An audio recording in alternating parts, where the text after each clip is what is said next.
I'm with a group called Student Voice. We are a collective of all the 4 high schools in Springfield, and we talk about different equity work. Student Voice is a group where we can actually discuss these topics that are shunned or pushed away because they're too hard to talk about within a classroom.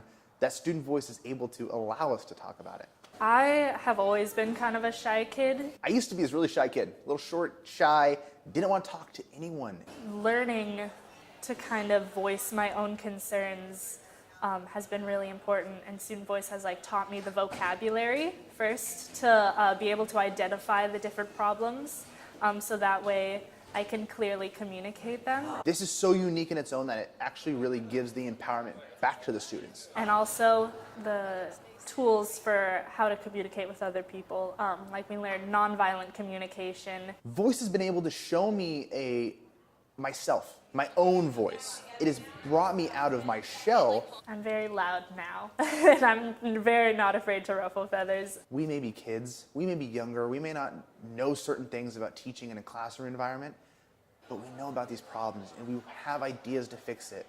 And moving forward, I really want to see more community involvement. Since I'm in high school, a lot of adults I've found when I try to bring up different issues or different points of views, they'll say, "Oh, you're not old enough. You'll understand when you're older."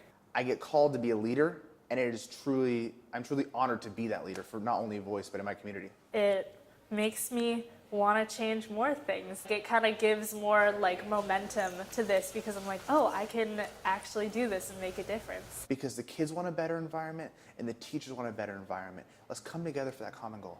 We were here today to talk about kind of what Student Voice is. Helping other school administrators and teachers who help their own program of Student Voice. I was on the panel of students who were telling our own personal stories and why it's so important. And on top of that is to get more exposure to Student Voice, because it's a super important program that we have at Springfield, and we want to be able to further that knowledge of what it is and its impact and have it not only be within a little district, but actually our state and hopefully nationwide.